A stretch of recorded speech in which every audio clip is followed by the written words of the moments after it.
What is up, everyone? JD here. I hope you're doing well today. We're going to be doing my full review of the Vosteed Dachshund. Let's get into it.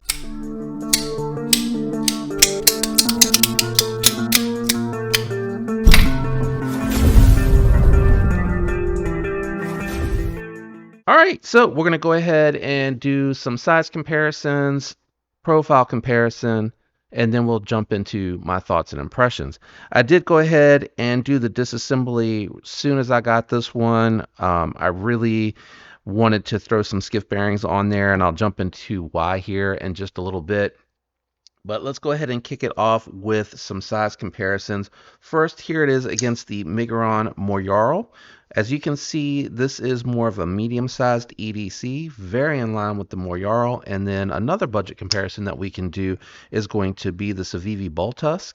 And the Bulltusk is a little bit more girthy, but it's not hugely larger than the Vosteed, as you can see in this profile comparison as I line them up.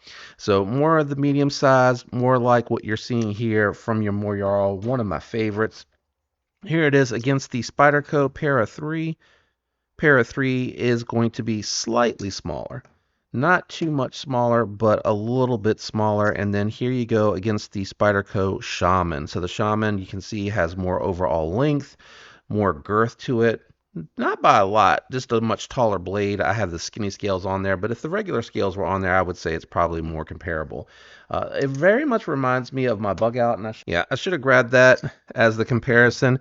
Here is my bug out, and it does remind me a lot of that. You got a little bit more length on the handle and a very similar blade length. So let's do a profile comparison against these two as well, because I think they do compare very favorably. You can see it is very comparable to the Para 3. And we'll set that aside here, and we'll do the bug out, even though I normally do it against the budget knives. The bug out is just going to be thinner, guys. Even with the Lotus scales that are a little bit more contoured, you can see it is just, and let me turn the light up a little. I just realized I'm a little low. I don't know if that helps the camera focus a little bit better there. My apologies. I do have to readjust the lighting. I think it's just a little bit off for these late night recordings when it's daylight savings. We'll check the profile against the Moyarl as well, because you're going to see here the Dachshund is just a little bit thinner than the Moyarl. All right, and then we're going to check the weight, and then we'll go ahead and jump into my thoughts and impressions. Weight coming in at 3.5 ounces, just in, as the scale decided to change its mind. So 3.5 ounces, I think that's a very acceptable weight for an all titanium knife that has steel liners that go about 3/4 of the way down, stopping right here about where the screw is, and then being milled out for weight reduction here in the titanium for the back half of it. So titanium is milled out, and you got about, I would say, halfway length steel liners in there. Let's go ahead and jump into the ergos. Really comfortable. I like this one a lot. You can choke back here and get nearly a 4-finger grip for me. I have found, for me, I really just like to move the middle finger in here and kind of share the pocket with the other two. This is the most comfortable position for me. I really enjoy using it in this way, but I have no issues about sliding back. Just got to be really careful and make sure that I'm out on the blade when I'm guiding it through the cuts. I don't want to be too close to that sharpening choil. And then this allows me to really get good detail. Nice jimping back here for me to grip onto, and it's a very good, comfortable position for me when I'm cutting. As far as the pinch grip, this is outstanding for utility cuts, draw cuts. You don't have to get up too high. You're really in line with what it is that you want to cut or guide it through as far as your detailed work. And then same thing for getting out on the tip. If you're trying to get into a package and you want to kind of use your thumb to guide you so you don't go too far in, if you're trying to open something, it's going to work really well for that. I just really like the ergos and the hand position for cutting. It has a nice titanium pocket clip here. It's not super deep carry, but it does leave very little hanging out of the pocket. You usually ride right about there. and it goes in and out of the pocket nicely. There are occasions when I'm wearing something a little bit looser where it's a little stiff and I do have to guide it, but when I'm wearing my jeans, I find that that's not an issue. You may find that it is a little bit different for you.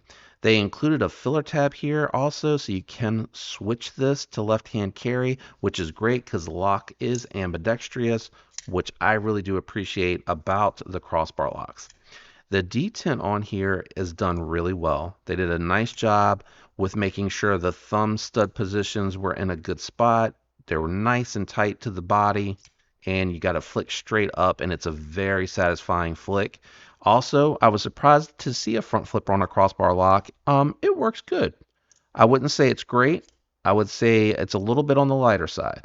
A little bit on the lighter side, but if you commit and you hit the jimping and you get right in the meat of it, you're going to be able to flick that open with no issues. Same with the roll and the reach around, surprisingly. But they did a good job by carrying the jimping all the way up, and it has enough of a flat spot here, and it catches the finger as your meat drapes down over it to get onto that jimping that they took to the top, so it works really well for that. So if you're into front flippers, or if you like every once in a while just an alternative means of deployment, it's going to work really well. The reverse flick works fine. I do have bigger hands, longer fingers, so I am able to get really good leverage for those flicks. Very, very satisfying. Spring tension on here is really well tuned, and it's a good thing that it is.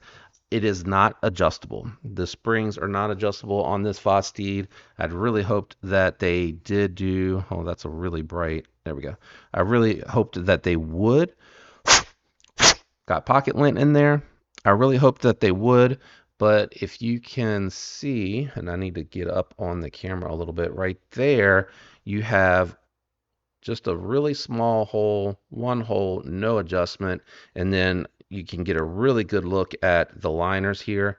The steel liners, there you go. Steel liners going about halfway down, and then it's milled out pockets at the bottom half. It's got good balance on it, in my opinion. Hold on, let me put the flashlight down so I can concentrate on doing this without dropping the knife. So balance point right where you would grip it if you were to use that indention as opposed to choking up. So it's weighted perfectly, in my opinion. The steel and where the pivot is and everything right there on the finger, they did a good job with the weight. Now, let's talk about the action on the close. It's very good with the stamped bearings. I don't want to make it seem like you need to upgrade, but what I will say I'm consistent with this, when you put the skiff bearings on, it is a glassy, smooth action. Zero feedback is felt from the pivot through those bearings. It's just smoother. It's not going to drop better. It's not going to drop faster if the stamped bearings are within proper tolerances. I've had the balls on the stamped bearings fall out. I've had where they're crimped too tight and they don't roll super smooth. They roll, but they're not super smooth. But my point being, against good stamped bearings where there's no defects or no tolerance issues, it's not going to drop any faster. Just going to feel smoother. You're going to not feel that feedback. The blade's going to feel like it opens and closes like it's muted, like you're not going to feel anything. That's my opinion. You're welcome to disagree with it, right or wrong. That's how I have felt with my experience. It makes it feel like they're on phosphor bronze washers and very well tuned. Like there's nothing that's coming on there, where I feel like with stamp bearings, there's the ability for them to flex depending on how much you tighten them down and how it's tuned. And you don't have that fine level of tuning needed with the skiffs. The skiffs, you can be a little off and you're going to get that same consistently smooth action. All right, now that that's out of the way, let's talk about cutting performance. This is M390 on this blade steel.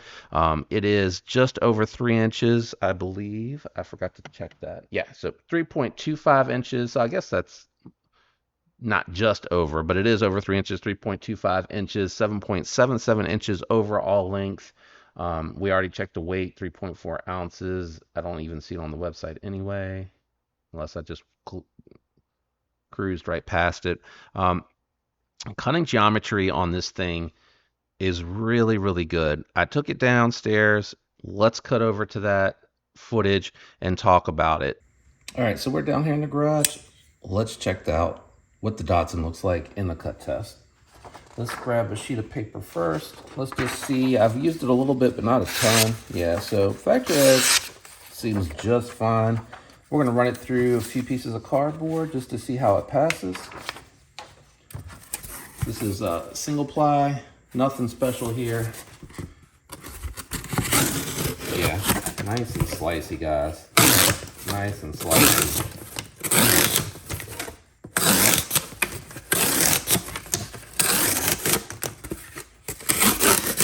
Really nice. This thing's just passing through it.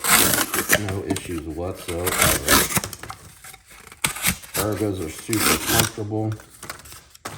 Let's just see. Just a few pieces of cardboard. Yeah. No impact to that M390 whatsoever. Sorry, that was my fault. I let the paper kind of fold. Oops. What am I doing here?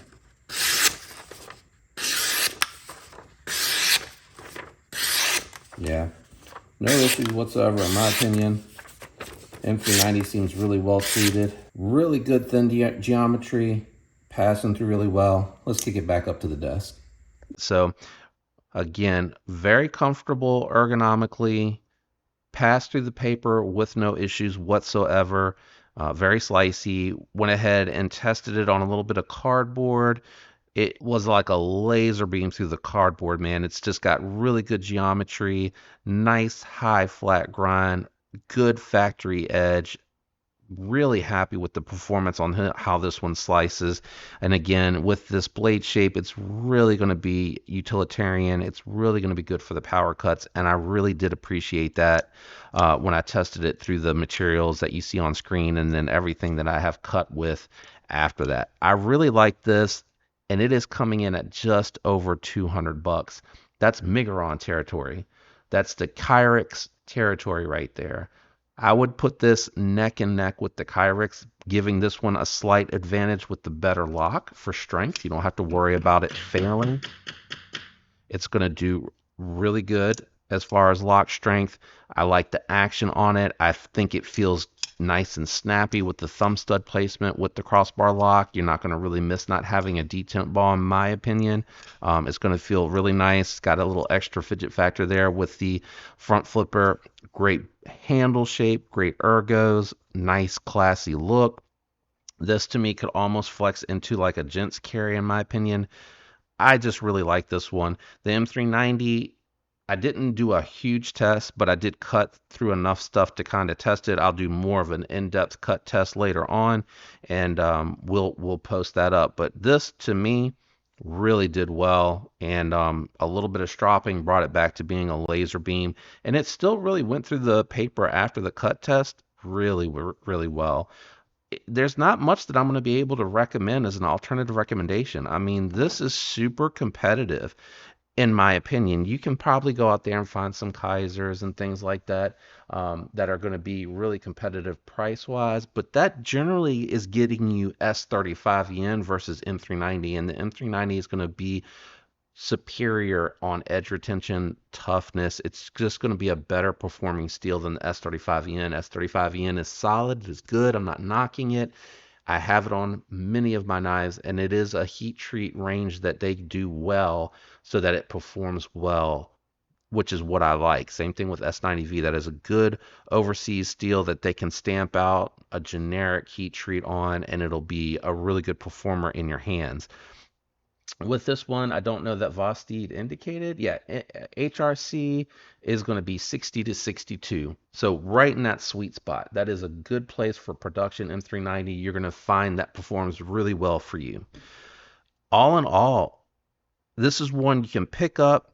You're going to really enjoy. You're going to like the way that it feels in hand. It's very comfortable. You're going to love the way that it performs. The heat treat on it appears to be done right.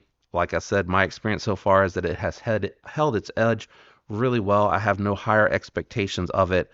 It's just a fantastic model, and I'm really happy I picked it up. This is right in there in the list of the ones that I've said for 2023 that I love that have come out this year. This is really going to be included with that. I'm super impressed. This is by far my favorite Vosteed model to come out, and I like a lot of them. So that's really saying something, because it is not a slight on the other models. They've had a lot of good models that I really like, but this one is my favorite. That's my personal opinion. Let me know what you think about the Vosteed Dachshund down in the comments below. I'd love to hear your thoughts if you picked one up or what you think about it after the review. Shout out to everyone out there that uses the links, that likes, that comments, and is subscribed. Shout out to my channel members. You guys are getting that early access. Thank you for the support. I love you guys. I hope you have a fantastic week. Until next time, peace.